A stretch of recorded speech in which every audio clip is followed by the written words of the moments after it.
most lonely, it ain't a sin to want something better than the shape you're in. The rain came at the break of day. Your light in the window, babe, said come on in. It's a broken heart, babe, I know the sound. Feels like your hands are nailed to the ground. It'll pass just like everything else. You won't let it get you, babe, the next time around. It's a hard-earned victory. The life that came from you to me could never be wrong.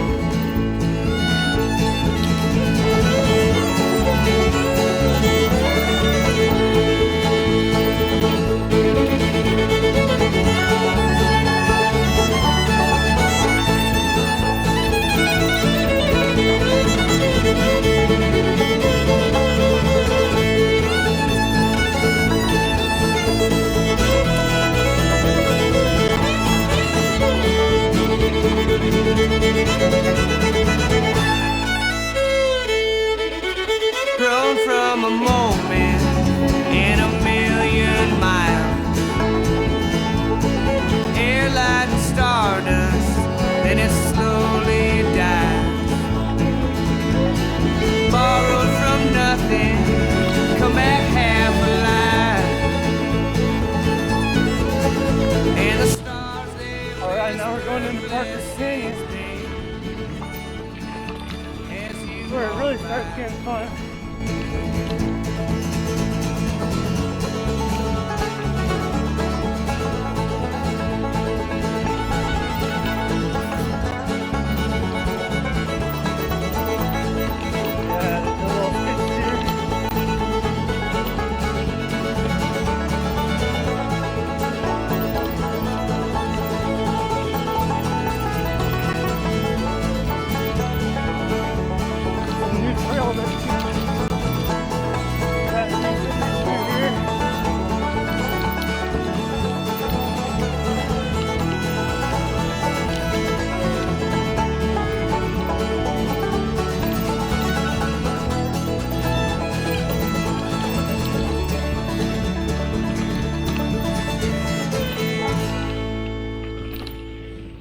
Up on the left here somewhere. There it is. Let's see what it says. Caution, new trail under construction.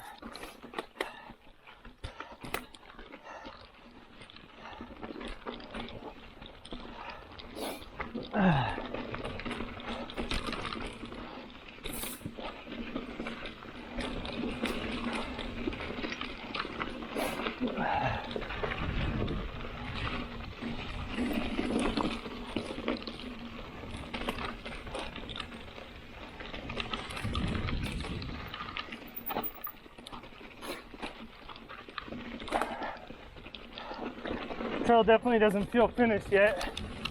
It's got some good flow to it already, even though it's kind of chunky still. Good contours here. These guys, Chris and Jason, have been working on.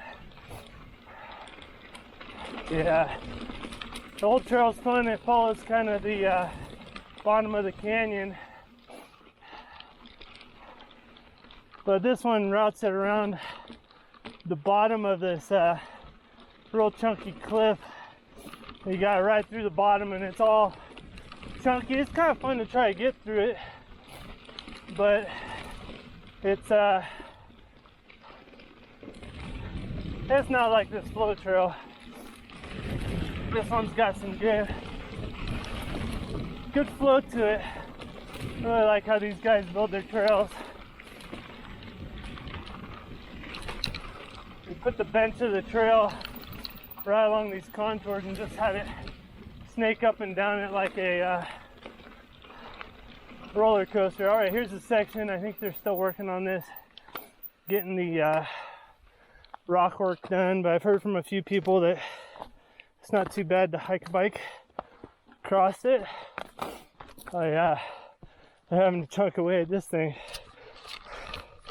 Look at that. So down there at the bottom is where it starts getting tight, but this is, and there's the tools up there they've been using, little jackhammer and whatnot, picks and shovels and whatnots, breaker bars.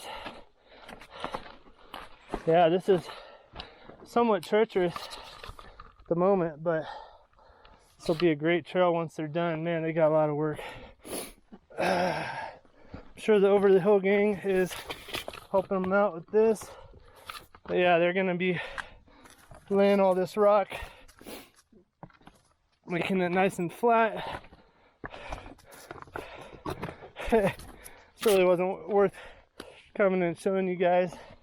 Sorry for seeing the sky there for a little bit, but gotta check out the new Parker's Canyon. So that's kind of cool.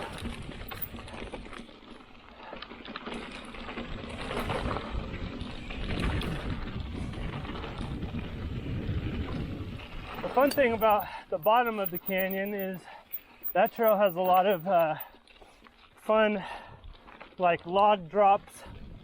They're kind of booters, kind of like little like the ramp that you would have if you were making a double and they just don't have a landing. They're kind of just hook to flat kind of thing, but they're super fun even on a hardtail. So they got a few switchbacks that makes it nice, easy to ride either direction. Let's see. So yeah, this just comes out at the bottom of that technical section, the bottom of the canyon, and then still leave you some of the fun stuff down here. It's kind of cool. Hey, while I'm thinking about it, if you guys haven't subscribed yet, please click that subscribe button, hit the notification bell so that you'll be notified when I upload another video, and give me a like. If you like this video, give me a like, and one of them little food. Woo! And leave me a comment down below. Oh, I missed that one. There's like these little rocks set up. Leave me a comment about if you like these vlog style videos, or if you like me just to shut up and not talk. Because I can do that. I can not talk. There's a little stump. Whoop. These are just little booters, but pretty fun. Send you over the logs. Some of these rock ones I'm a little bit leery of, but some of them are like too sharp, too steep. Oh, I missed that one. That one's fun. That one's been fixed up recently. I haven't ridden down here since probably August or so. Here's a good one. That one's just really a big hook to flat. So then if you go right, that leads you back to Thumb Butte Loop Road. It's a dirt road with dispersed campsites on it. Then this one I believe is 784. I can't remember. The numbers get that high. I often forget. But we got lots of trails here in the Prescott National Forest, that's for sure. Man, the temp is dropping. As soon as that sun goes down and late November, early December. It's December 1st today. It gets cold. I was caught out with my sons on Sunday. Today's Tuesday. And Sunday we went out for a ride. About this time, we had long sleeves on, but just our summer gloves, summer socks, regular bike shoes, and jerseys and shorts and whatnot. And it became about this time of night. We finished this 2-mile climb we'd done. I planned it that way so that we'd be warm at the top. And sure enough, we'd warmed up, but the problem was that my youngest son, he snagged his tire in some rocks, and we need to throw a tube in, and tube we had been patched up, and my oldest son had patched it up. He's all proud of himself, but apparently we had worn a hole in it in his seat bag or something, just a small little pinhole, but enough that it wouldn't be holding too much air for long. So I foolishly tried a band-aid on it to see if that would hold it, and my youngest son's like, "Dad, I know you got tape. You carry like everything, don't you?" I'm like, "Yeah, I do. I got Gorilla Tape just for kind of this purpose." Gorilla Tape can kind of fix anything, you know. Gorilla Tape and zip ties will fix just about anything, right? So got out some Gorilla Tape, threw a wrap around the tube in that spot, and yeah, sure enough, it held. It was barely leaking, like you had to be really quiet and listen for it, but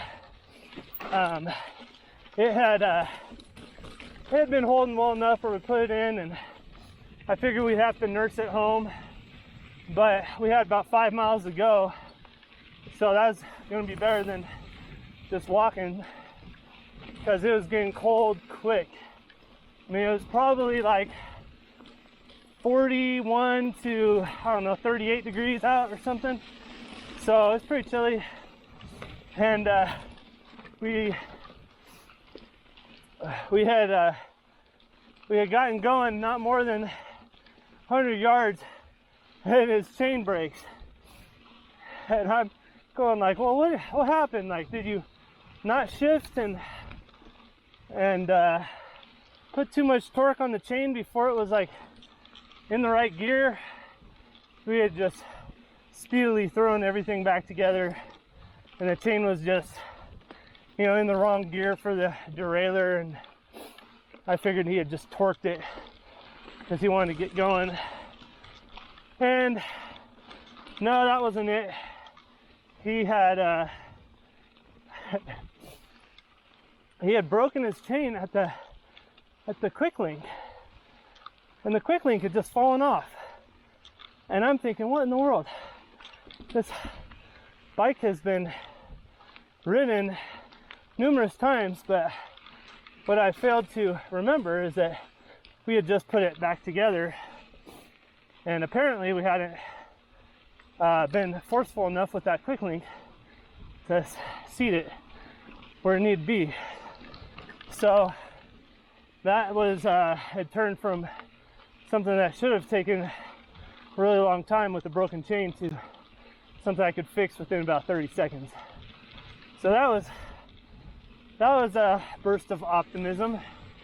And then we got going about a half mile later. I wanted to give him some more air in that tire, so I did. Pumped it up, and we got going. Now, I'll probably tell you that in the beginning, before we did this 2-mile climb, there's an old Pioneer's Home fireplace at the bottom of that climb, at the junction of like 3 trails, maybe 4 trails. And it's called the Fireplace, aptly named. It is an old fireplace in a chimney. And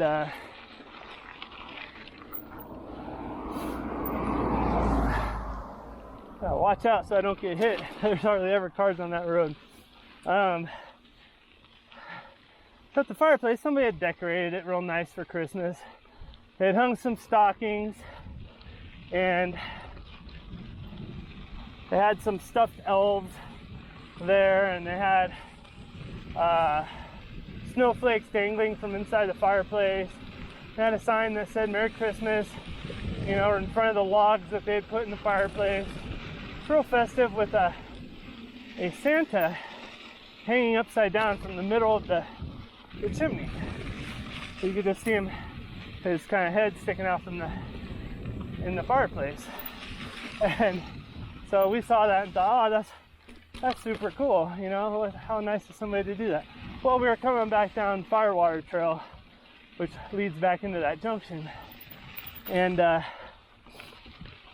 we needed to pump up the rear tire again because it had this slow leak, right? So we come down to the fireplace, and you know, my son's like, hey Dad, the tire's making noise, it's so low I can hear it, you know, making noise back there. And I said, oh yeah, we got like 150, 200 yards to get to the fireplace, so let's just do it there, right?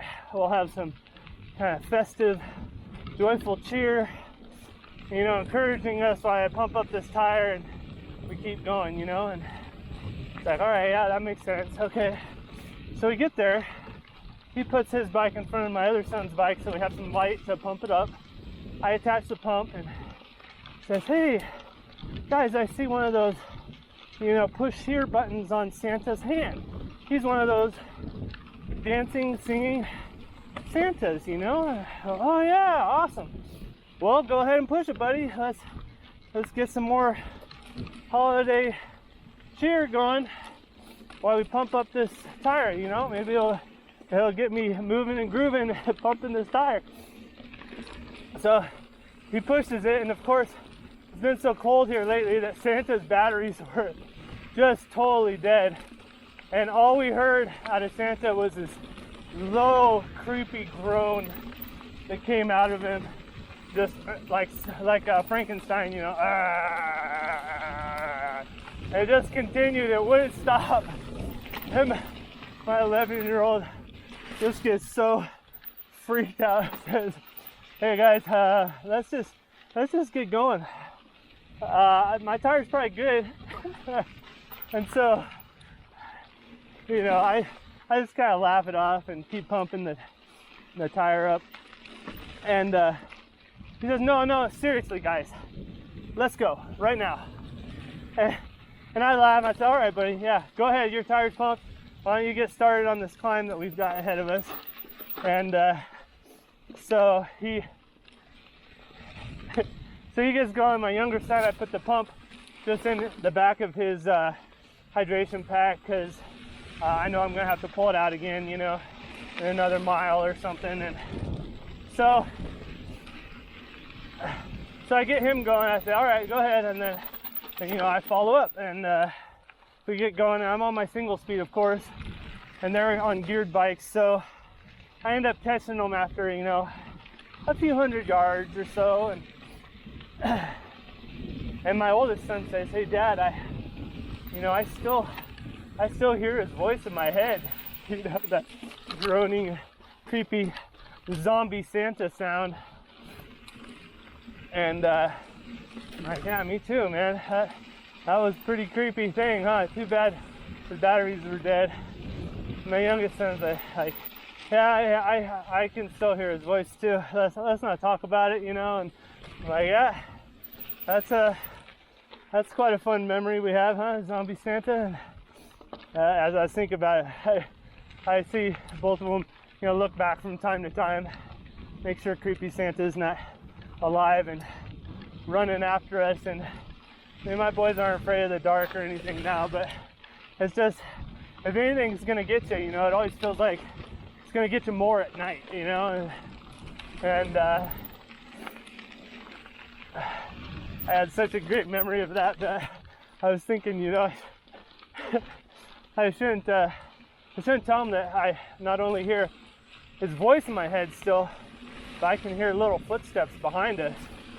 So, so later on at the dinner table, I mentioned that it's a good thing we didn't hear little footsteps behind us, huh, boys? And my oldest son cracked up, and my youngest son had this frightful face on, I think mostly for show, but it was it's hilarious nonetheless. So the moral here is, you know, don't ever pull Santa's finger, because you never know what will come out. All right, well, that's the end of 784. Thanks for bearing with me in my Christmas campfire stories. I love how all of you guys are so encouraging, and love watching the videos, and I can't make them enough. I've got other stuff in life that I have as priorities, but I love making videos and sharing my life with you guys. So anyway, that's it, and here we are at White Rock. Now I'm headed on 318, part of the Circle Trail. So I'm Nick from RideAlongside. Thanks so much for watching, everyone. I'll have more videos for you real soon.